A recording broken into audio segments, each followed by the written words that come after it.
para disminuir la depredación, ¿ya? En el caso de las tortugas, fíjense ustedes que este diseño, ¿cierto? Es prácticamente como una especie de tanque, porque tenemos acá la columna vertebral que están fusionadas. Esto se ha fusionado, ¿cierto? Con el caparazón. Las costillas, ¿cierto? Son anchas y aplanadas, que también constituyen como una especie de pared, ¿ya? Y se fusionan con la parte inferior, que es el plastron, ¿ya? O la caparazón inferior.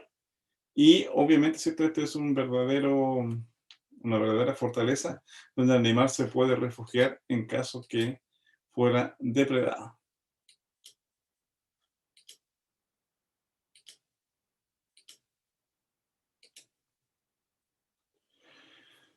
Los reptiles adquirieron, digamos, formas y diseños realmente increíbles, ¿ya? Acá tenemos, ¿cierto? Un ictusaurio donde la reconstrucción artística, ¿cierto? Pueden ver que es prácticamente eh, un pez, ¿ya? Donde han desarrollado aletas em, y una cola, ¿cierto? Para impulsarse sobre un medio acuático que le permite entonces nadar exitosamente. Sin embargo, ¿cierto? Eran animales que respiraban por pulmones y por lo tanto entonces tenían que, igual que los delfines, subir constantemente, ¿cierto? A la superficie para poder, digamos, respirar, ¿ya? Ustedes pueden ver, ¿cierto? Que el diseño de un pez, el diseño de un reptil y el diseño, en el caso, ¿cierto? De un mamífero como el delfín, es increíblemente similar. Eso se denomina, ¿cierto? Convergencia adaptativa, ¿ya? Y que permite que para un mismo ambiente, como en el caso, ¿cierto? De vivir en el agua, em, la solución, ¿cierto? Sea la misma. Y la evolución entonces diseña y moldea los cuerpos de la misma forma. Un pez necesita, ¿cierto? Avanzar rápidamente por un ambiente que es mucho más denso que el aire. Y por lo tanto, el cuerpo de un pez es fusiforme, lo mismo que el cuerpo, ¿cierto? De un reptil y lo mismo que el cuerpo, ¿cierto? De un mamífero acuático, ¿cierto? Como el delfín.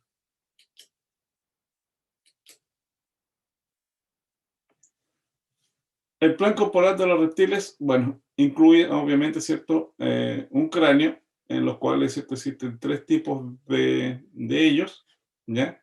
Los, los anápsidos, que regulan las tortugas, que no tienen, ¿cierto? Estas fosas temporales o fenestras, ¿ya? Los sinápsidos, ¿ya? Que solamente tienen una sola fosa temporal, ¿ya? Que son la mayoría de los reptiles, por extensión también los mamíferos. Y los diápsidos, ¿cierto? Que tienen, ¿cierto? Dos fosas temporales, ¿cierto? Olcosables. Estas fosas temporales obviamente no estaban abiertas, sino que estaban recubiertas de cartílago y en realidad eh, algunos lo interpretan, ¿cierto? Como un mecanismo de adaptación para alojar, ¿cierto? Los músculos del cuello, ¿ya? Pero esa teoría, bueno, también tiene sus contradicciones. En la morfología interna, ¿cierto? Los reptiles tienen normalmente dos pulmones, son animales terrestres, respiran por aire, ¿cierto? La tráquea. El sistema digestivo se continúa, ¿cierto? Con un estómago de tamaño variable, distendible, ¿ya? La mayor parte de los reptiles son herbívoros y hay algunos, ¿cierto? Que son carnívoros, que son depredadores, ¿ya? Se continúa, ¿cierto? El sistema digestivo con el intestino delgado y posteriormente con el intestino grueso que desemboca en la cloaca. Los reptiles, ¿cierto? Tienen un riñón de tipo mesonéfrico o metanéfrico. Los arcosaurios tienen riñones más eficientes, ¿ya? Al igual que el sistema circulatorio. Eh, y normalmente, ¿cierto? Estos animales, como les mencionaba, tienen el cuerpo completamente cubierto de escamas. A diferencia del tegumento de los anfibios, la capa externa, digamos, de los anfibios es bastante gruesa, ¿ya? Al igual que en el caso de la dermis. Fíjese usted acá que estas escalas, ¿cierto? Son primero escamas dérmicas que posteriormente, ¿cierto? Son tapizadas por estructuras proteicas que se denominan queratina, ¿ya? Pero esa epidermis ahora ya no es tan delgada, tiene varias capas, básicamente, ¿cierto? La capa externa, que es la que está normalmente desprendiéndose, que son las escamas, ¿ya? Donde tiene el estrato córneo, ¿ya? Después tiene una serie de capas, ¿cierto? Internas de regeneración de estas capas superiores, ¿cierto? Y la membrana basal. Obviamente que en un ambiente terrestre, ¿cierto? Estas escamas le confieren la capacidad de reducir, ¿cierto? El ambiente, la pérdida de agua por la vía, ¿cierto? Pulmocutánea, ¿ya? Y muchos de estos reptiles, ¿cierto? Adoptan una serie de estrategias para poder reducir la pérdida de agua. En este caso, por ejemplo, vean una serpiente de agua, pierde, ¿cierto? Por la piel, casi el 88% del agua, pero como vive en cierto ambiente acuático no hay problema. Un 12% lo pierde a través de la respiración.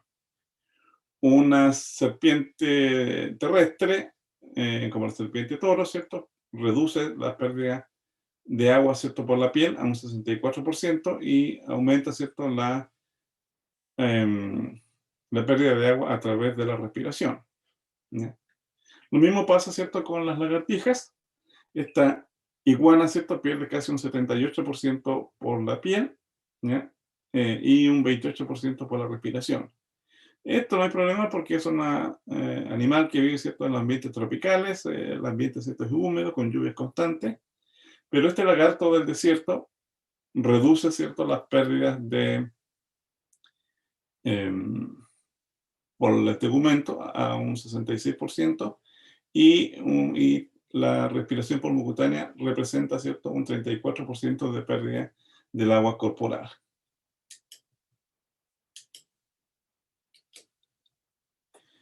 El tegumento, ¿cierto? De los reptiles es muy variado. Las escamas no solamente sirven para la protección, en algunos casos, como la serpiente de cascabel y varias otras, sirve como un mecanismo de advertencia para evitar la depredación, ¿ya? Algunas escamas, ¿cierto? Sirven de identidad sexual, de reconocimiento específico, de dimorfismo sexual, y no solamente presentan escamas, digamos, lisas, sino que una serie de escamas córneas como penachos, e incluso en este lagarto, ¿cierto? De Australia, existen pliegues cutáneos, ¿cierto? Que están rodeando, ¿cierto? La cabeza y que están también recubiertos por escamas y le sirve, ¿cierto? Al animal para evitar la depredación.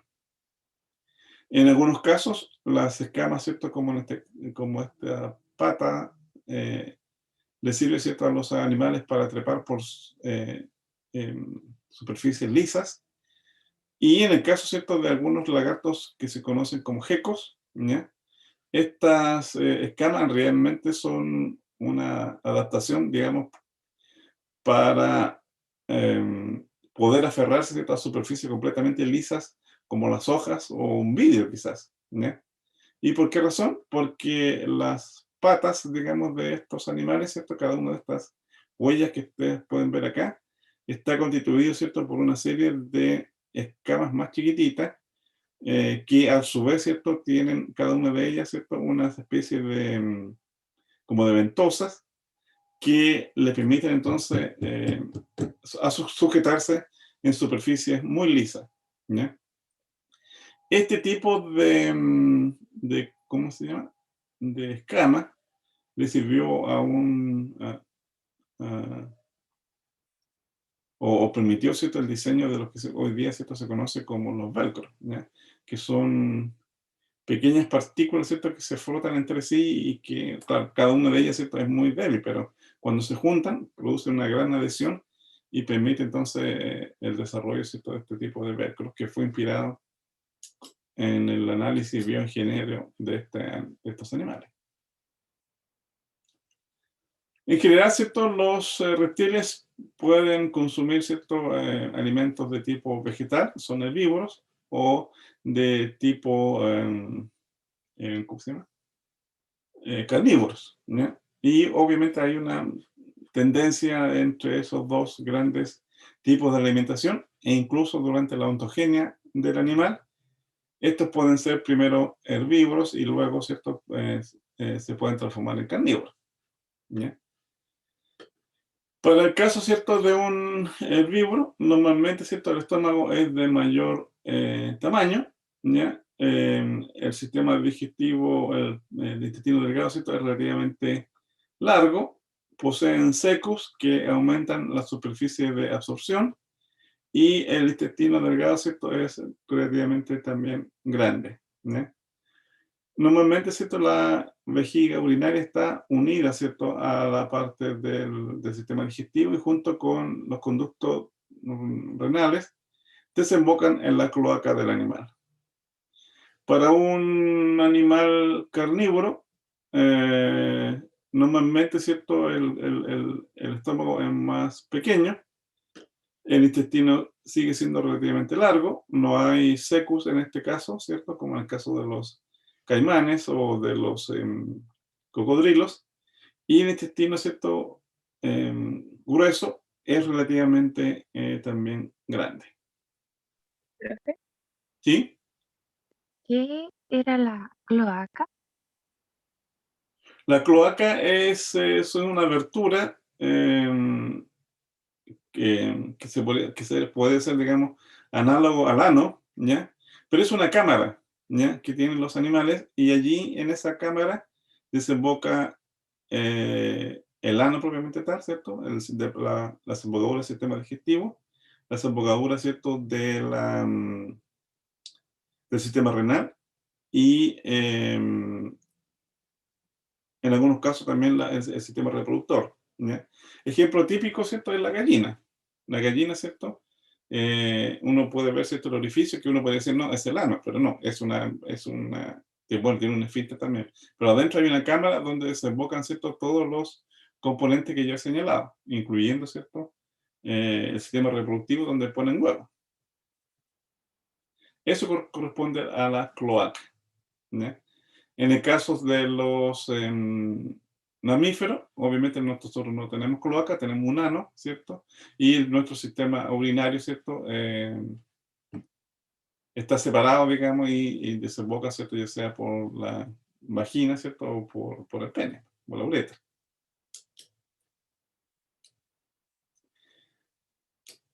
¿Consulta hasta acá? El sistema digestivo que tienen, en este caso los reptiles, es eh, ¿cuál de todos? Tubular. ¿Perdón? El tipo de sistema digestivo que tienen los reptiles, ¿cuál es? Lo que ya le mencioné, o sea, es prácticamente el mismo que, que vemos, ¿cierto? En todos los vertebrados. Está constituido por estómago, intestino delgado, intestino grueso y las glándulas accesorias como el páncreas, el hígado, etcétera. La única diferencia, ¿cierto? Son los tamaños relativos y si tienen o no, ¿cierto? Algunas especializaciones para observar los alimentos, como en este caso el secum, en el caso de los animales que son herbívoros. Eh, el sistema digestivo prácticamente no cambia, excepto quizás a nivel histológico, ¿ya? Eh, pero son relativamente, digamos, homogéneos en todos los grupos de vertebrados. ¿Alguna otra consulta?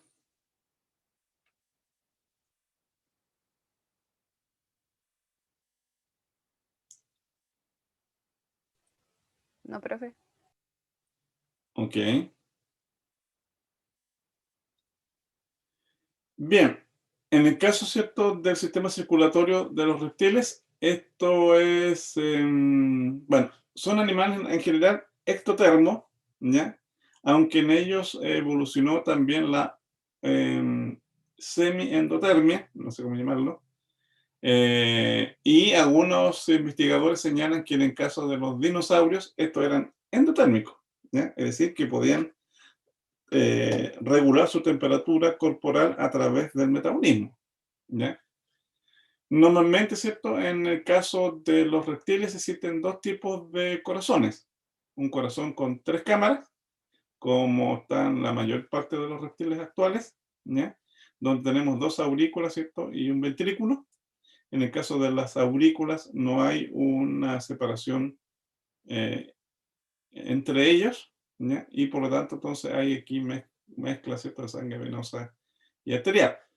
Pero estos animales, ya le mencioné, ¿cierto? Son ectotermos y obviamente esa parte no importa. Pero los arcosaurios, incluyendo, ¿cierto? Algunos tipos de los dinosaurios, los grandes, digamos, como el tiranosaurio, y también los cocodrilos, caimanes y todo ese tipo de cosas, tienen un corazón, ¿cierto? De 4 cámaras, ¿ya? Y todos ellos, ¿cierto? Separados por un tabique interauricular e interventricular. Por lo tanto, aquí la sangre, ¿cierto?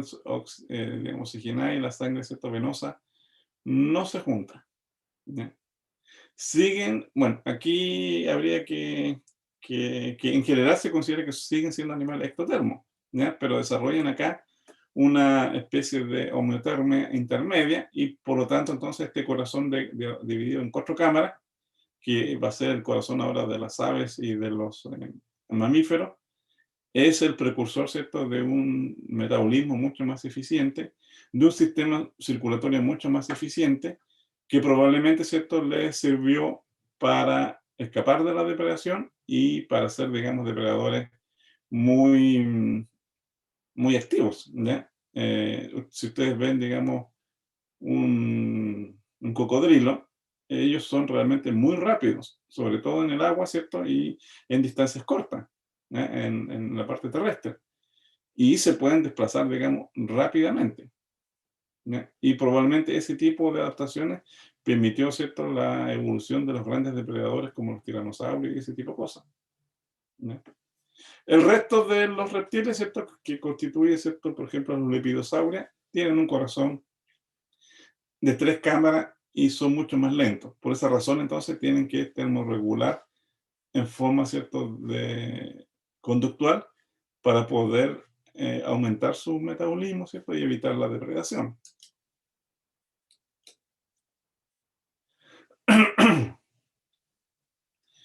También, ¿cierto?, dentro del diseño de los reptiles, tenemos, ¿cierto?, un riñón de tipo mesonéfrico en la mayoría de ellos y metanéfrico en el caso, ¿cierto?, de los arcosaurios, como en el caso, ¿cierto?, de los cocodrilos, caimanes y ese tipo de cosas.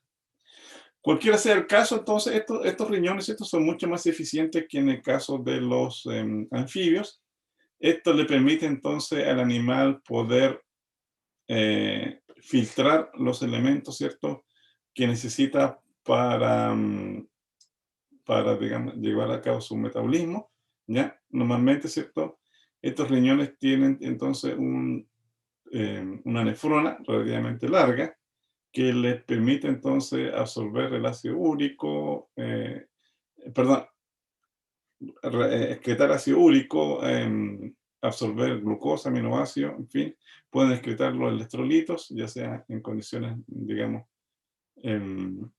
cuando hay un exceso de esto, o reabsorberlo, ¿cierto? Si hay una falta de ello, ¿ya?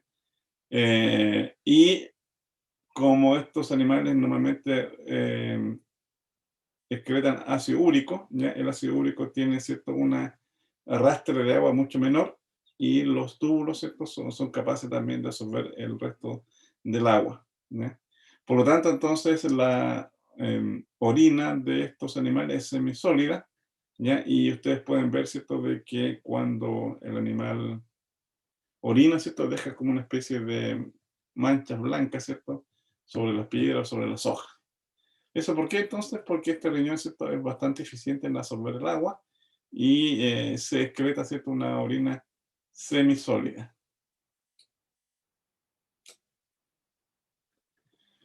Otros reptiles, ¿cierto?, como los tortugas marinas o que se alimentan, ¿cierto?, de plantas halofíticas, es decir, de plantas con altos contenidos de sales, como esta iguana, ¿cierto? Tienen un órgano homorregulador adicional que se denomina, ¿cierto?, glándula de la sal. Esa glándula de la sal, ¿cierto?, se ubica normalmente, ¿cierto?, cerca de la comisura o de la órbita de los ojos, y está formada, ¿cierto?, también por una estructura lobular muy similar al riñón, ¿ya? Y al igual que un riñón, está formado por una serie de lóbulos internos, y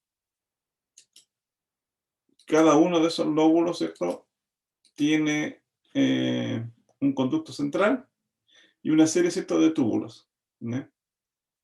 Este túbulo central, ¿cierto?, corresponde entonces a un túbulo colector que lleva normalmente, ¿cierto?, el exceso de sales, ¿cierto?, hacia los lagrimales, y de esa manera entonces lo excretan, digamos, a través de esa zona, ¿ya?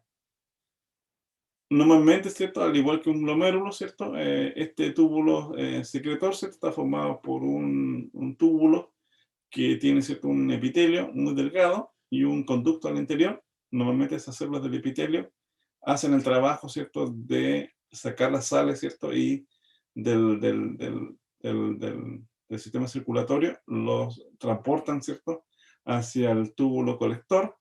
Ese túbulo colector se reúne, ¿cierto?, con otros túbulos más grandes, ¿cierto?, hasta llegar a un canal central. Y ese canal central entonces se comunica, ¿cierto?, con los lagrimales, ¿cierto?, y excretan sales, ¿ya?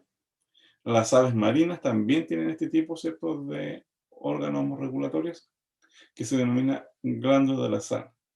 Y ahí viene, ¿cierto?, el dicho de las lágrimas falsas de los cocodrilos, ¿ya? Porque cuando ellos están así como especie, como si estuvieran llorando, en realidad están excretando, ¿cierto?, gotas de sales mezcladas obviamente con agua para poder homorregular, ¿ya?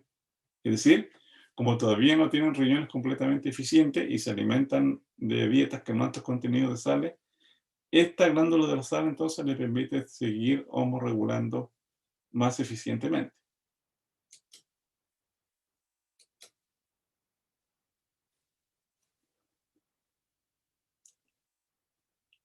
¿Alguna consulta hasta acá?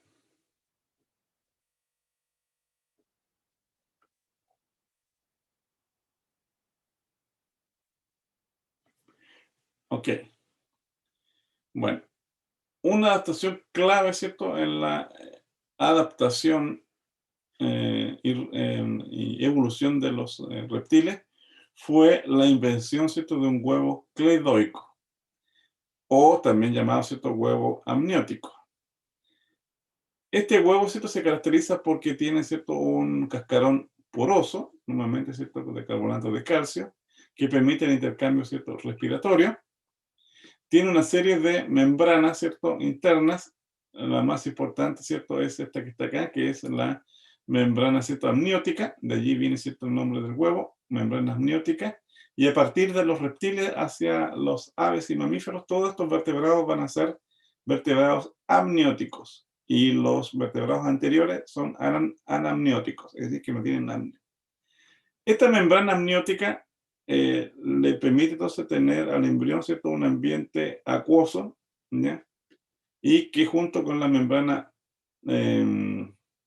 vitelina, ¿cierto?, y la membrana, ¿cierto?, de la lantoide, donde se produce la excreción de los productos del metabolismo, y esta membrana vitelina, ¿cierto?, que contiene normalmente sustancias nutricionales de reserva, ¿ya?, junto con la membrana, ¿cierto?, del corio, ¿ya?, va a entonces proveer al embrión de este huevo, ¿cierto?, el ambiente propicio para que complete su desarrollo fuera del agua, ¿cierto?, y normalmente, ¿cierto?, incubado a temperatura ambiente. En el caso, ¿cierto?, de los animales preamnióticos, ¿cierto?, como los anfibios, ellos ya vimos, ¿cierto?, que solamente tenían una barra, ¿cierto?, una especie de cápsula de gelatina, donde al interior, ¿cierto?, se desarrollaba el embrión, que estaba rodeado, ¿cierto?, de la membrana vitelina, ¿cierto?, y tenía, por supuesto, también su saco vitelino de alimentación, ¿ya? Probablemente, ¿cierto?, hubo una transición entre una capa de gelatina, ¿cierto?, con una fibra porosa, ¿ya? Un cascarón, hasta llegar, ¿cierto?, hasta el huevo, ¿cierto?, amniótico que ya hemos descrito. De aquí en adelante, entonces, solucionan el problema, ¿cierto?, de reproducirse fuera del agua, ¿ya? ¿Cómo se llama? Reptiles se vuelven, digamos, una especie dominante en los ambientes terrestres, conquistan incluso los desiertos, y de ellos ahí son bastante diversos, porque el cascarón, ¿cierto?, digamos, completar su desarrollo a temperatura ambiente, ¿ya? En el caso de ambientes muy calurosos, bueno, tienen que cuidarles, dar las vueltas para que no se calienten demasiado, ¿ya? Pero los reptiles, como son animales ectotermos, el desarrollo, ¿cierto?, del huevo solamente puede ocurrir en forma de temperatura ambiental en ambientes, digamos, cálidos a temperados, pero no en ambientes fríos. Por esa razón, hacia los polos, la diversidad de reptiles disminuye y prácticamente no hay reptiles, ¿cierto?, en ambientes muy fríos.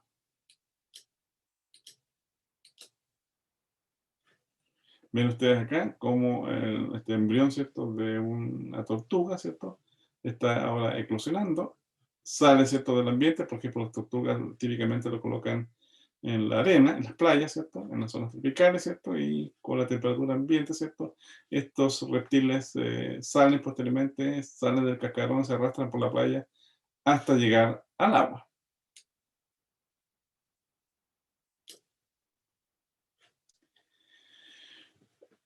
Los mayor parte, ¿cierto?, de los reptiles, ¿cierto?, tienen fecundación interna y sexo, ¿cierto?, separado. Hay dimorfismo sexual entre ellos, ¿ya? A nivel de la cloaca, ellos pueden exhibir, ¿cierto?, dos pares de penes, o que se conoce, ¿cierto?, como hemipenes. Normalmente, ¿cierto?, esta fisura en la base de la cola, que es la cloaca, ¿cierto?, es mucho más ancha, ¿ya? En el caso de las hembras es más pequeña, ¿ya? Y si usted aprieta, digamos, un poco al animal, puede, digamos, reconocer o advertir un poco, ¿cierto?, la punta de los semipenes. Los semipenes normalmente, ¿cierto?, están colapsados hacia el interior del cuerpo del animal, y normalmente cuando se produce la fecundación puede advertirlos completamente, ¿ya? Estos semipenes tienen una serie de morfología, ¿cierto?, con espinas que le permite entonces la sujeción del macho, ¿cierto?, hacia la hembra y asegurar la cópula y la fecundación interna. Las hembras también, ¿cierto?, tienen una vagina doble, ¿ya? Y que se comparte, ¿cierto?, con un solo útero en todo caso, con un solo viructo, mejor dicho. Como estos animales, ¿cierto?, siguen siendo animales ectotermos, aún así su temperatura corporal puede ser regulada conductualmente y mantener una temperatura corporal bastante precisa, ¿ya? Normalmente, ¿cierto?, los reptiles se ponen en zonas, digamos, expuestas, ¿cierto?, a la radiación o a la temperatura para poder elevar, ¿cierto?, la temperatura corporal rápidamente. Y la transferencia de calor, bueno, ocurre de varias maneras, como pueden ver ustedes acá. Pueden absorber, ¿cierto?, de forma directa la radiación solar, y por esa razón siempre están, digamos, en las mañanas expuestos, ¿cierto?, sobre rocas, sobre árboles, ¿cierto?, asoleándose, ¿ya? También la luz reflejada de la radiación solar, ¿cierto?, indirectamente también puede permitir un calentamiento del animal, ¿ya? El aire, cuando aumenta, ¿cierto?, la temperatura, por convección, también puede, ¿cierto?, transferir calor hacia un cuerpo más frío, ¿ya? Y lo más eficiente, ¿cierto?, es la conducción, cuando una superficie, por ejemplo, como una piedra, que se calienta mucho más rápidamente, ¿cierto?, por la exposición solar, colocarse sobre esa piedra, ¿cierto?, acelera la ganancia de calor del reptil, ¿ya? Este obviamente también puede perder calor, ¿cierto? Por radiación térmica, si está, digamos, sobreexpuesto, digamos, a la radiación termal, ¿ya? De esa manera, entonces, el reptil puede aumentar su temperatura corporal, aumentar, ¿cierto?, su metabolismo y hacer entonces que sus actividades, digamos, diarias, como cazar, alimentarse, escapar de los depredadores, reproducirse, etc. Si usted va temprano en la mañana, ¿cierto? Es muy fácil pillar un reptil porque normalmente están como dormidos, ¿cierto? Son movimientos lentos y los puede capturar, con la mano incluso.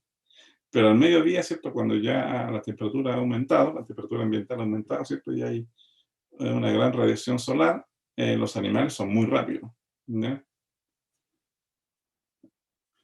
Aún así, entonces, estos animales tienen que evitar ser sobrecalentados. Y para evitar eso, entonces, el animal, cuando ya ha alcanzado su temperatura de actividad o su temperatura preferida, se esconde, ¿cierto?, bajo roca, bajo la vegetación. Cuando disminuye la temperatura, sale nuevamente y así se la lleva hasta que pueda, digamos, termorregular en forma conductual y ambiental, y el ambiente, perdón, lo permita, ¿ya? Todos los animales, ¿cierto?, tienen un rango de temperaturas, ¿ya? Normalmente, ¿cierto?, la temperatura corporal que alcanza, ¿cierto?, para activar el metabolismo, ¿cierto?, y llevar a cabo todos sus procesos vitales, se conoce como la temperatura de preferencia, ¿ya? El rango de temperaturas donde el animal se mueve, ¿ya?, se conoce como temperatura de actividad, que es, digamos, de forma voluntaria, ¿cierto? Y también tiene sus límites, un límite inferior y un límite máximo, ¿ya? Y obviamente, ¿cierto? Existen límites críticos termales, ¿cierto? Tanto inferior como superior, si el animal, digamos, no lo puede regular por la actividad voluntaria, por conducta, eh, puede morir. Puede morir ya sea por hipotermia o puede morir, ¿cierto?, por hipertermia, ¿ya? Normalmente, ¿cierto?, estos animales mueren por hipotermia. Son bastante resistentes a un aumento, ¿cierto?, de la temperatura, ¿ya?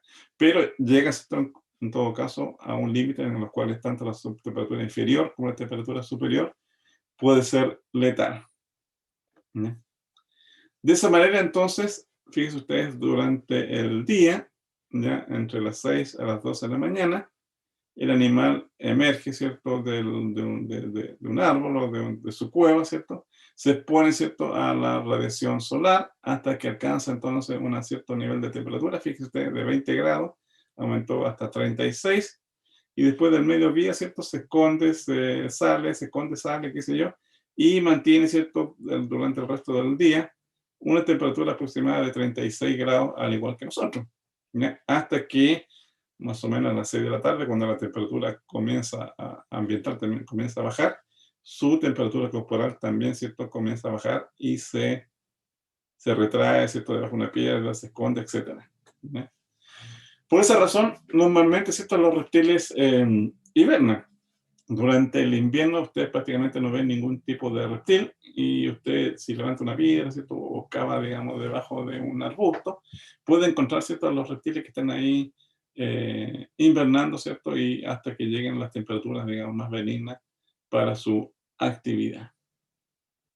De esa manera, entonces, obviamente que los reptiles, ¿cierto?, eh, mantienen su actividad, digamos, de temperatura alrededor de 36 grados por conducta, y eso le permite mantenerse esa temperatura, ¿cierto?, para realizar sus actividades vitales durante ese periodo de tiempo, ¿ya? Obviamente que temperaturas bajas prolongadas lo inhibe, ¿cierto? Y tienen que hibernar. Se supone que algunos dinosaurios, ¿cierto?, podían aumentar rápidamente su temperatura, y básicamente los dinosaurios, ¿cierto?, emplumados, esas plumas, ¿cierto?, les servían a ellos para termorregular, sobre todo cuando eran más pequeños. Los bebés de tiranosaurio tenían plumas, ¿cierto? Y no solamente le permitía camuflarse con el ambiente, sino que aumentar su temperatura, ¿cierto? Y rápidamente aumentar, ¿cierto? La temperatura de actividad. Otros dinosaurios, ¿cierto? Como, no recuerdo cómo es, pero son como una especie así como de pterosaurios, ¿cierto? Que tienen unas grandes placas en el lomo, ¿ya? Esas placas entonces estaban densamente irrigadas y servían así como una especie de paneles solares donde aumentaban la temperatura corporal, perdón, sí, recibían, ¿cierto? La temperatura ambiental y aumentaban la temperatura corporal más rápidamente, y eso le permitía entonces escapar de la depredación porque eran herbívoros, ¿ya? ¿Alguna consulta hasta acá? ¿Preguntas? ¿Dudas?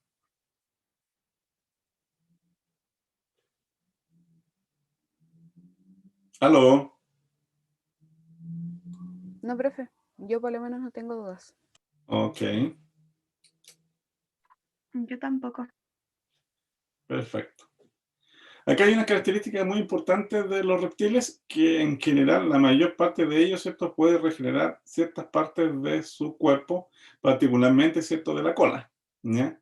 Y tienen, ¿cierto?, en el caso, ¿cierto?, de la cola, una zona de corte predeterminada, porque tienen entonces una vértebra que está, digamos, no solidificada, sino que generalmente es de cartílago. Entonces, cuando el animal es depredado, normalmente, ¿cierto?, suelta la cola, pierde obviamente esa parte, ¿cierto?, de su cuerpo, pero escapa a la depredación, ¿ya? Y a su vez, ¿cierto?, posteriormente es capaz de regenerar ese órgano perdido. En algunos casos, ¿cierto?, como las salamandras, pueden también regenerar, por ejemplo, una pata y ese tipo de cosas, ¿ya? Esta capacidad que se denomina autotomía, y que es una capacidad, ¿cierto?, de pérdida de la cola y de su regeneración, sirve, ¿cierto?, entre otras cosas, para evitar obviamente la muerte del animal, pero también nos permite a nosotros, ¿cierto?, determinar la intensidad de depredación. Si en un ambiente en particular existe un gran número, ¿cierto?, de lagartijas, ¿cierto?, con las colas de diferentes colores. Eso normalmente porque la cola que se regenera siempre es distinta, ¿ya? Eso está indicando, ¿cierto?, que estos animales han sufrido, digamos, la depredación activa, ¿cierto? Y si hay un gran número de animales con colas, digamos, de diferentes colores, significa que los depredadores allí son abundantes, y estas poblaciones de lagartijas, ¿cierto?, han sido depredadas intensamente.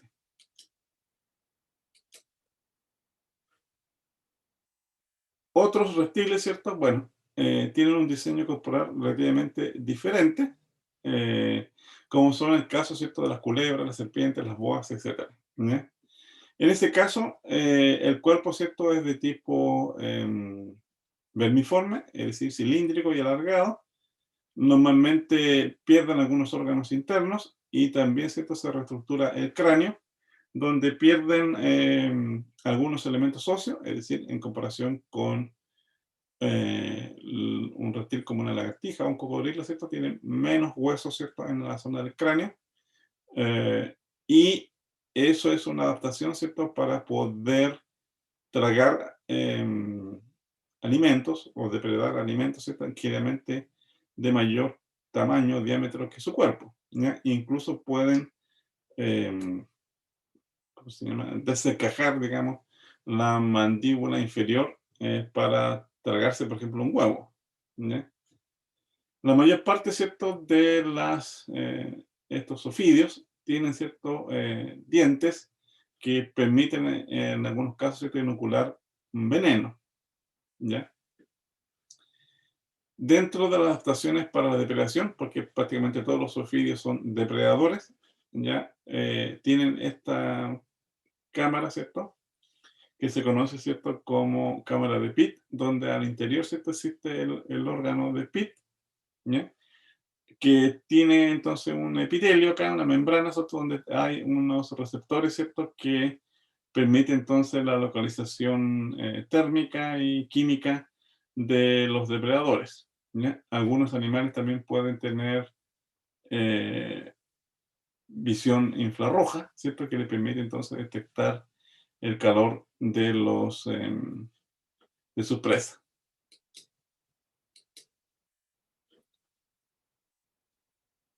En general, en los reptiles, el sistema digestivo, ¿cierto? Comienza también aquí a tener una cosa interesante, que es la aparición, ¿cierto?, de dientes de diferentes formas, tamaños y funciones, ¿ya?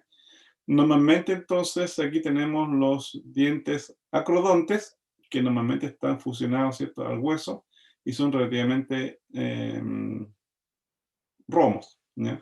Que son, por ejemplo, para el caso de los reptiles herbívoros. Acá tenemos el diente pleurodonte, que normalmente, ¿cierto?, está unido, ¿cierto?, en forma lateral al hueso, ¿cierto?, de la mandíbula, ¿ya? Y que es típico, por ejemplo, de los ofidios, ¿ya? Y el hueso tecodonte, que es un hueso, es un diente, ¿cierto?, más puntiagudo, que normalmente está en un alvéolo en el dentario, o en el hueso, ¿cierto?, de la mandíbula, y corresponde, ¿cierto?, normalmente a depredadores, como los cocodrilos, algunas lagartijas grandes, ¿cierto? Como el comodo de Australia, ¿cierto? El dragón de Komodo, ¿ya? Que tienen entonces, son dientes, digamos, mucho más firmes que les sirve para ellos para la depredación, ¿ya? Eh, Otra característica importante, ¿cierto? Es que los huesos, ¿cierto?, de la mandíbula inferior, ¿cierto? Pueden ser, digamos, extendible, colapsable, ¿cierto?, hacia afuera, para permitir entonces la inoculación del veneno, ¿cierto? Y no solamente eso, sino que para atrapar a sus víctimas, ¿ya? Eh, Prácticamente todos digamos, culebras o ofidios tienen un diente, ¿cierto?, para inocular veneno. La diferencia fundamental, ¿cierto?, está en el tipo de veneno y el tipo de diente que sirve para eh, inocular el veneno. En este caso, ¿cierto?, como una boa, ¿cierto? Los huesos, ¿cierto?, pueden extenderse hacia afuera de la cavidad, ¿cierto? Y poder, digamos, morder a una presa y inocularle el veneno, ¿ya?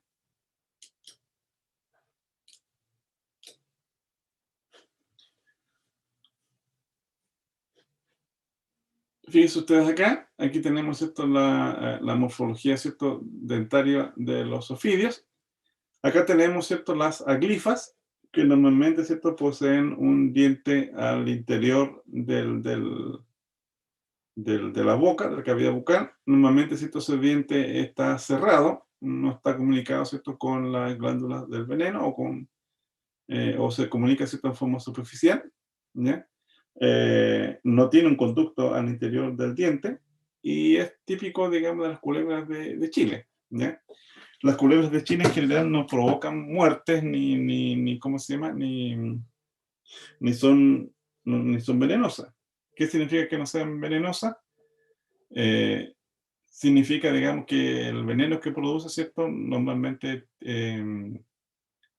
no son tóxicos, puede provocar, ¿cierto?, una reacción alérgica o la muerte de una persona, digamos, que es alérgica, ¿ya? Así como una picadura de abeja, ¿ya? Pero como el diente normalmente se encuentra al interior de la boca y estas culebras normalmente son pequeñas, eh,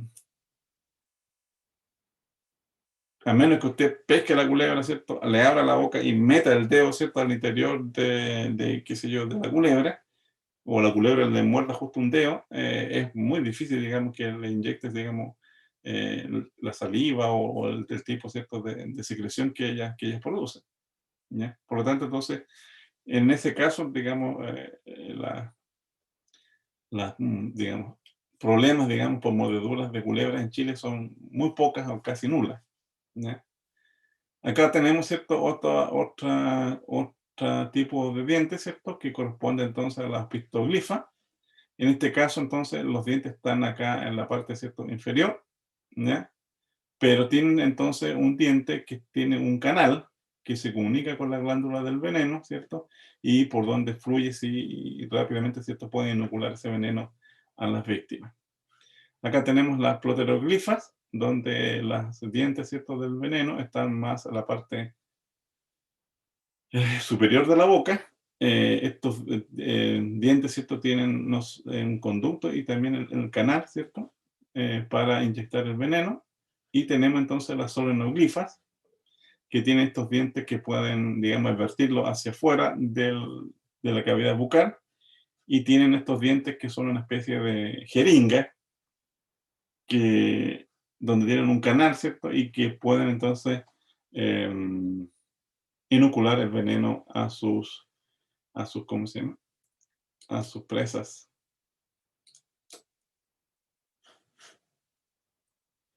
Obviamente que tanto el cráneo como la mandíbula que se desarticula, ¿cierto? Se desencaja para poder, ¿cierto? Consumir em, los alimentos, ¿cierto? Las presas con los cuales ellos eh, pueden hacerlo, digamos. El cráneo, ¿cierto? Se puede expandir prácticamente, ¿cierto? Y consumir el animal entero. Pasa por todo el sistema digestivo del animal, ¿cierto? Y posteriormente vuelven a escupir o vomitar, ¿cierto? El resto de las sustancias no digeribles, ¿ya?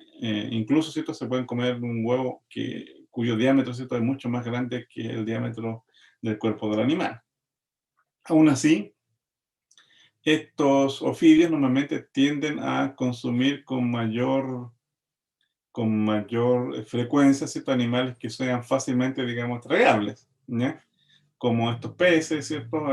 Pero a peces, digamos, de formas irregulares, ¿cierto? Y con espina y ese tipo de cosas, prácticamente lo evitan, ¿ya? Porque obviamente pueden quedar atoradas y pueden, digamos, la espina quedar, digamos, aquí, atravesar el cuerpo del animal, y por lo tanto, entonces, estos no lo depredan o no lo consumen frecuentemente.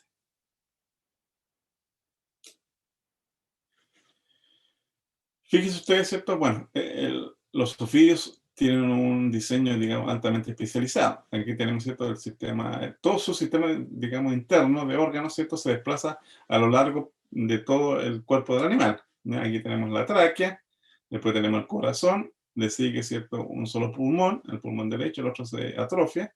El estómago, ¿cierto? Está a lo largo de un gran parte, ¿cierto? De su cuerpo. Acá están, ¿cierto? Los órganos, ¿cierto? Reproductores, el vaso, ¿cierto? El páncreas.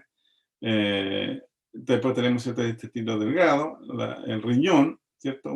Perdón, acá está el riñón, acá están los testículos, tienen dos pares de testículos, y se continúa entonces con el resto, ¿cierto? Del sistema digestivo, y llega también, ¿cierto? Hacia la cloaca, y aquí ustedes pueden ver, ¿cierto? La apertura, la escama que une a la cloaca, y posteriormente de ahí la cola, ¿ya? Entonces, obviamente que este diseño tiene sus ventajas y desventajas, ¿ya? La ventaja es que los animales, ¿cierto? Pueden discurrir, ¿cierto? Por ambientes, ¿cierto? Como túneles, los árboles y otros ambientes, digamos, que sean difíciles de penetrar para un animal, digamos, más voluminoso, ¿ya? Pero tiene las desventajas, ¿cierto? De que bueno, tienen que reorganizar su cuerpo, ¿cierto? Pierden los pulmones, ¿cierto? Y un pulmón, y los animales, entonces, como tienen un estómago relativamente largo, tienen periodos, digamos, de inactividad para poder consumir sus alimentos. En ese momento, ¿cierto? Cuando consumen una determinada presa, el animal disminuye su movilidad y obviamente está más sujeto, digamos, a la depredación por otros animales o de su misma especie. A pesar de que son animales ectotermos, ¿cierto? Bueno, en los ofidios obviamente se mueven reptando, ¿ya? Y esta locomoción puede ser bastante rápida, ¿ya? La mayor parte de ellas, ¿cierto? Se mueven por ondulaciones laterales, es decir, apoyan el cuerpo en distintas partes, digamos, de la superficie de un sustrato, y se mueven entonces contrayendo una parte de su cuerpo y alargando la otra. También tenemos, ¿cierto? Esta locomoción, ¿cierto?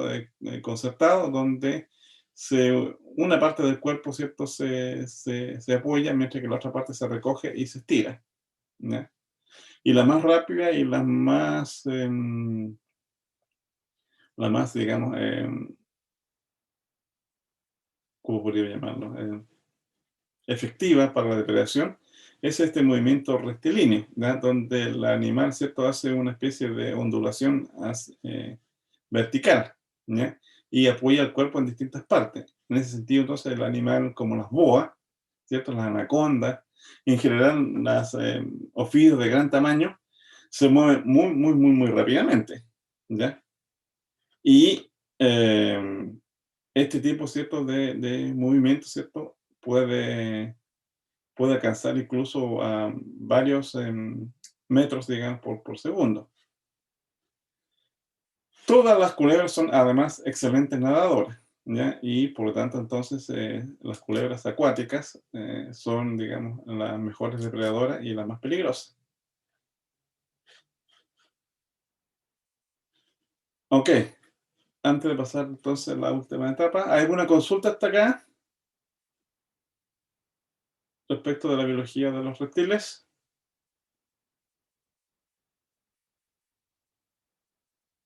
Yo no. Yo tengo Ok, una duda. dime. Se podría decir, la porosidad o el tipo de sustrato por el cual se desplazan también afecta en la forma en la que se mueven, ¿no? Sí, normalmente, por ejemplo, estas culebras que se desplazan así en forma ondulada son normalmente serpientes de desierto que normalmente están habitando en la zona de dunas y ese tipo de cosas. Estos se desplazan más en sustratos más rocosos o como se llaman, más en praderas, como, qué sé yo, un pastizal, una cosa así. Y estos se desplazan más en zonas, digamos, con mayor vegetación. Ok, gracias. Realmente son, ¿cómo se llama? Muy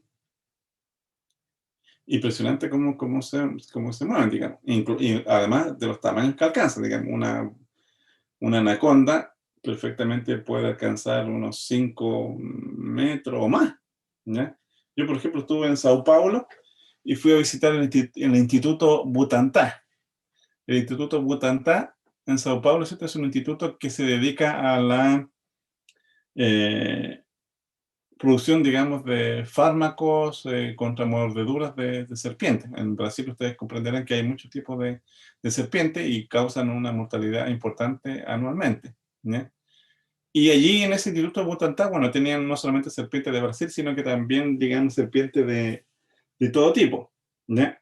Vi, por ejemplo, una cobra real que estaba presente obviamente en un terrario, ¿ya? Y bueno, típico que la golpeé así un poco el terrario para verla, digamos, y de repente se levanta el bicho y te alcanza, digamos, como 1 metro de altura cuando se levanta y abre, digamos, como la parte, ¿cierto?, de la cabeza que tiene como una especie de pliegue. Realmente impresionante y para morirse de miedo, digamos, si te apareciera de repente en un desierto.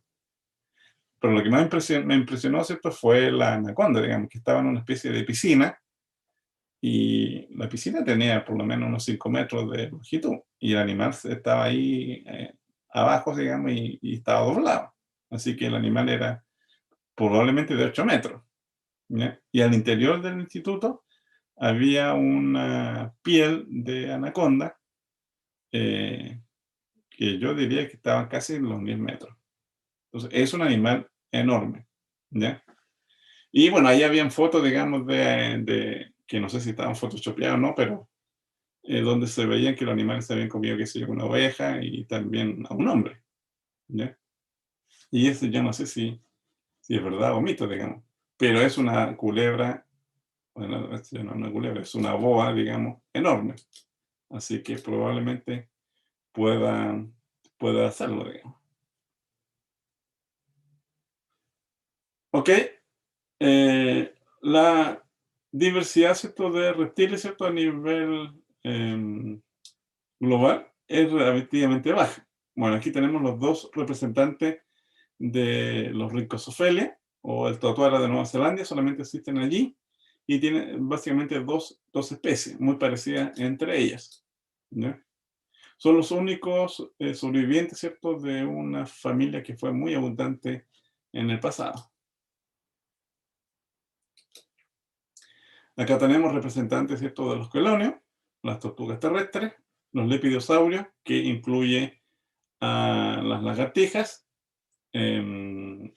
culebras, esta es una culebra de coral, existe también la falsa culebra de coral, pero cualquier culebra que tenga estos colores vistosos, mejor alejarse, ¿cierto? Porque son venenosas. Y aquí tenemos entonces el orden Arcosauria, representado, ¿cierto? Por los cocodrilos, del cual hay varias especies, ¿ya? Tenemos cocodrilo del Nilo y el cocodrilo, ¿cierto? De Australia, que es uno de los más de mayor tamaño y de los más feroces. Acá tenemos entonces una anaconda que está, ¿cómo se llama? Matando un leopardo o algo así, ¿ya? Y ustedes pueden ver, ¿cierto? Que es como medio acuático, ¿ya? Y que puede, digamos, lo mata, digamos, rápidamente, ¿cierto? Enrollando al animal, ¿cierto? Y destrozándolo, básicamente. Rompiendo todos sus huesos. Acá tenemos otros representantes de los arcosauria, que son los falsogaviales. Se caracterizan, ¿cierto? Por estos dientes puntiagudos, ¿cierto? Y por unos hocicos más delgados.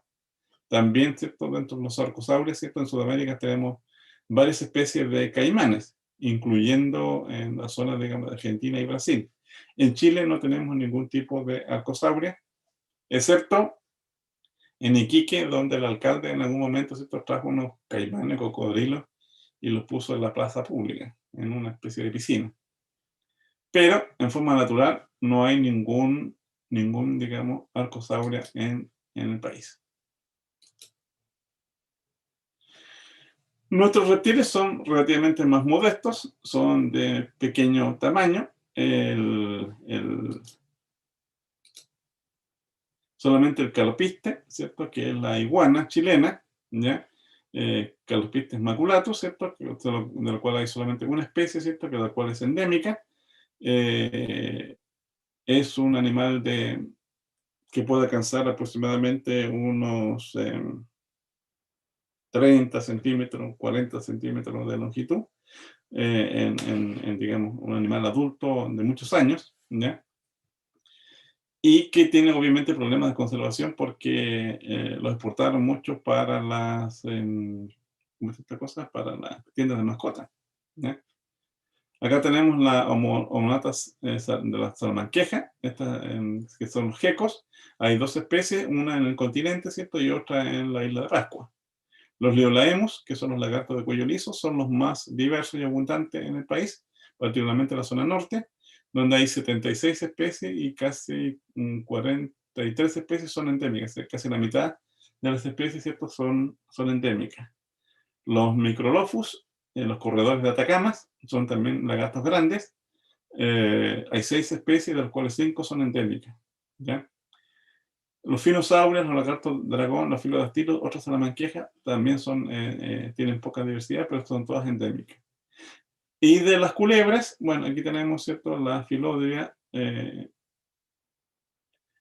chamisonis, que es la culebra de cola larga, y la Tequimenis chilensis, que es la culebra de cola corta, ¿cierto? De la cual aquí hay 3 especies y 2 especies, y de las cuales 2 son endémicas, y de aquí una de ellas es endémica, ¿cierto? Y son especies, digamos, con problemas de conservación, porque normalmente, a pesar de que son culebras inofensivas y que prestan servicio ecosistémico importante, como el control de roedores, lagartos y otros animales, la gente las mata porque le da miedo.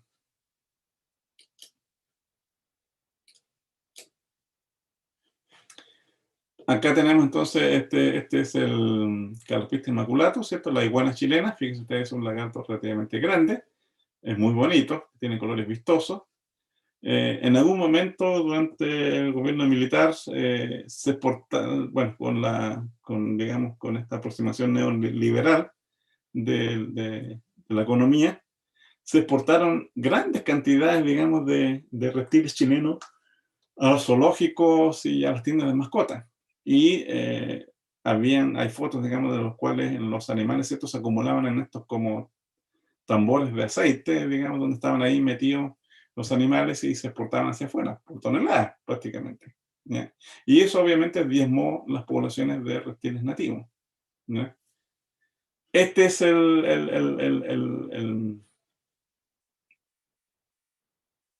el lagarto, ¿cierto?, más grande de Chile, y este es el lagarto más pequeño de Chile. Fíjese usted, mide 2 centímetros, ¿ya? Es el famoso gecko, o monata caudichaudi. Es muy particular porque es un animal nocturno, ¿ya? Y a pesar de su pequeño tamaño puede termorregularse en horas frías en forma fisiológica, digamos. Tiene un sistema, digamos, circulatorio bastante eficiente, ¿ya? Acá tenemos una de las culebras chilenas, ¿cierto? La Tachymenes chilensis, ¿ya? Y este otro lagarto, que son, digamos, le llamamos Kulmani, que es representante, ¿cierto?, de los que leemos que son los lagartos con mayor riqueza, con mayor distribución y más diversificados en el centro-sur, perdón, el centro-norte del país.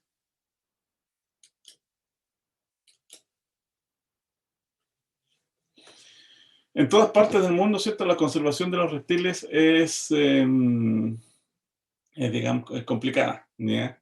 Primero, por la destrucción de sus hábitats, ¿ya? Normalmente ellos se distribuyen en hábitats, normalmente ya sea en zonas desérticas o semidesérticas, y la conversión, ¿cierto?, de eso para la agricultura o para otro tipo de actividad humana o la urbanización, disminuye obviamente sus áreas potenciales de distribución. También, como los reptiles normalmente sirven un tegumento atractivo, ¿ya? Se les captura, digamos, para la fabricación de artesanías, como esta culebra acá, que están haciendo una especie de llavero, perdón, esta tortuga, que están haciendo una especie de llavero, para la industria de la marroquería, es decir, zapatos, correas, billeteras, incluso, digamos, abrigos con aplicaciones, digamos, de cueros de reptiles, son muy apreciados y alcanzan grandes valores, ¿ya? Por esa razón, entonces, los humanos, ¿cierto?, los capturan para esa industria, sobre todo, digamos, en comunidades humanas pobres, ¿ya? E incluso, fíjense ustedes, también muchos de estos reptiles pueden ser para consumo humano, como las tortugas, ¿cierto? Y algunos reptiles grandes como las iguanas, que se los comen también, ¿ya? Aquí tenemos, ¿cierto?, una señora, ¿cierto? Probablemente esto es en la zona de Argentina, ¿ya? Donde se capturan, digamos, algunas de estos tipos de boas y se saca la piel, ¿cierto?, para la industria, digamos, de marroquería, ¿ya? Y bueno, con el peligro además de que estas serpientes y estas boas, digamos, son venenosas, ¿ya? Pero aún así, bueno, constituye una entrada de recursos, ¿cierto?, en una comunidad pobre, y mientras no haya una alternativa, digamos, de que esta gente tenga otra actividad económica, la presión sobre estos tipos de reptiles, ¿cierto?, y la conservación no solamente de aquí, sino que de la fauna, es muy grande, ¿ya? Ustedes tienen que comprender que el comercio ilegal de fauna nativa es el segundo, no me recuerdo bien, segundo o tercer negocio ilícito más atractivo, con mayor rendimiento económico, después de las drogas, el comercio sexual, y después viene, digamos, el comercio, digamos, ilegal de fauna. Hay gente que paga enormes sumas, digamos, por ya sea tener, digamos, un animal muerto o en una cabeza, qué sé yo, de un tigre, de un elefante, lo que sea, o en el comercio, digamos, de lujo, ¿no? Que son, digamos, las grandes presiones que reciben estos reptiles. Acá tenemos entonces, fíjense ustedes, cómo estas tortugas, ¿cierto?, que vienen a nidificar, ¿cierto?, en algunas playas tropicales y ponen, ¿cierto?, sus huevos, obviamente que la gente los saca para el consumo humano, son muy apetecidos, digamos, por la industria gastronómica, y a pesar de que puedan estar protegidas, fíjense ustedes, pues, o sea, las tortugas, ¿cierto?, están disminuyendo sus números considerablemente, sobre todo las tortugas acuáticas, y va a poner sus huevos, ¿cierto? Y nosotros, digamos, depredamos los huevos mucho más eficientemente que los depredadores naturales. Fíjese usted acá la cantidad de gente que ha ido a las playas, ¿cierto?, a recoger los huevos de estos animales, ¿ya? Entonces, solamente en aquellas playas que se encuentran relativamente protegidas, digamos, pueden, digamos, poner sus huevos en tranquilidad y y ¿cómo se llama? Y poder, digamos, tener una posibilidad, digamos, de éxito para su supervivencia. Sume además el hecho de que la mayor parte de las playas donde estas tortugas normalmente, no sé, pues nidificaban y colocaban sus huevos, están llenos de turistas en la mayor parte del año, ¿ya? Sobre todo en las zonas tropicales, donde el ambiente, ¿cierto?, de temperaturas es mucho mayor en todo el año, ¿cierto? Y allí en las playas, digamos, bueno, hay turistas bañándose, moto, qué sé yo, gente jugando, qué sé yo, bicicletas, motocross, en fin, un montón de cosas que afecta, digamos, primero que las tortugas no pueden llegar y poner los huevos, ¿cierto?, en ese tumulto de gente, y segundo, digamos, todos esos factores destruyen los huevos, ¿cierto? Y por esa razón, entonces, los números de algunas de estas tortugas, digamos, están disminuyendo considerablemente.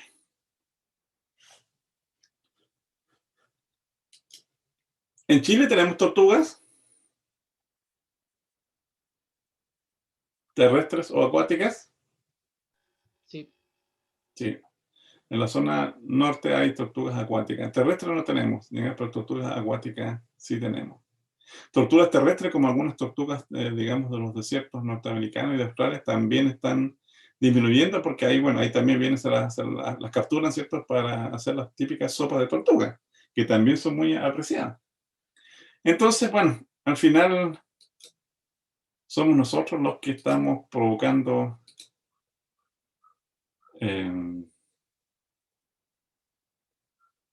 la pérdida, ¿cierto?, de diversidad, la extinción de las especies, que es básicamente una cosa producto del hombre, ¿cierto?, que no solamente depreda, sino que muchas veces destruye, incluso sin ninguna utilidad, a la fauna y flora nativa, digamos, de todo el mundo. ¿Consultas? ¿Preguntas?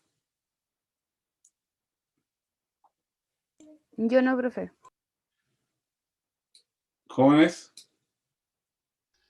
profe, Sí. acá en Chile hay alguna ley que regularice bueno, que regularice y proteja a los reptiles. Sí, correcto. Es todo en la ley de caza, que la emite cierto servicio agrícola ganadero. La mayor parte de los reptiles en Chile, ¿cierto?, tiene prohibición de caza o de captura, ¿ya? Y la mayor parte de ellos, ¿cierto?, se encuentran con problemas de conservación. Yo tengo entendido que esa ley no se ha derogado, ¿ya? El problema no es la ley, ¿ya? Porque al igual que las restricciones, digamos, del coronavirus, uno dice, no pueden salir, digamos, en cuarentena y qué sé yo, y todo el mundo anda afuera. Lo mismo pasa, digamos, con la ley, digamos, de prohibición de captura de los reptiles y con la ley, digamos, ¿cómo se llama esto?, de veda. Nadie lo respeta. Y como no hay fiscalizadores, o hay muy poco, la ley no se cumple. Está solamente en un documento, en una letra. Para eso, esto significa que debiera haber una entidad fiscalizadora, digamos, más activa. Pero eso significa plata. Por ejemplo, el SAC, dentro de los fiscalizadores que tiene, qué sé yo, no sé, pues serán 2 o 3 personas para toda la región, ¿no? Existen, por ejemplo, fiscalizadores AMNOR del SAC. Usted tiene que hacer un curso, se inscribe, ¿cierto?, y puede ir a fiscalizar. Pero no estoy muy seguro si puede pasar parte o ese tipo de cosas, ¿ya? Pero normalmente tiene que ir acompañado, porque obviamente si usted anda en forma solitaria, por qué sé yo, no sé, en una duna o qué sé yo, en un humedal y se encuentra con algunos tipos que están cazando, qué sé yo,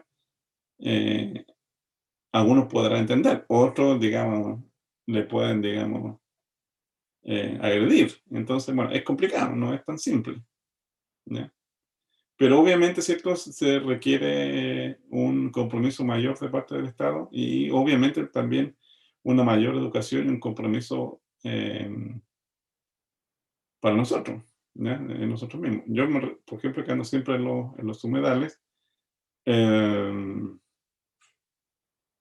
una vez me hice pasar, digamos, por un inspector de SAC, ¿ya? Porque el tipo estaba, digamos, con un rifle matando pajaritos y pisando, digamos, y pasaba, digamos, con su camioneta por ahí por la duna, y yo creo que destruyó con no sé cuántos niños, digamos. Y le dije yo, pues, que eso era una zona, que era una zona, digamos, de protección, que no se podía hacer, y qué sé yo, y que me diera los documentos para pasar un parte.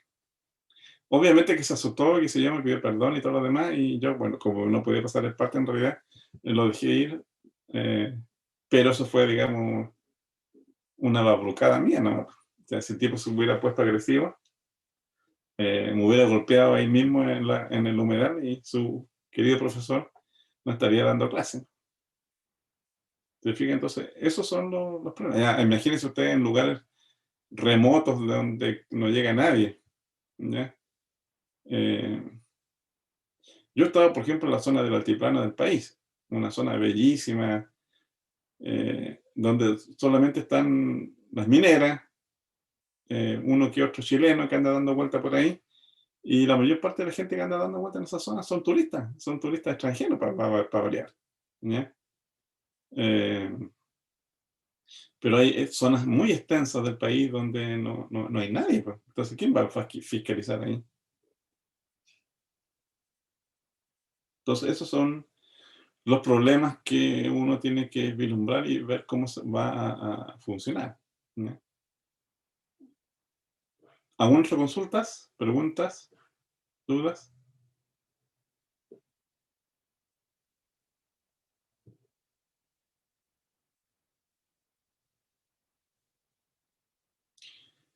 Ok, quedamos hasta acá. Nos vemos, jóvenes. Chao, Ya, profe. profe. Gracias. Que tenga buen día. Vale. Igual ustedes.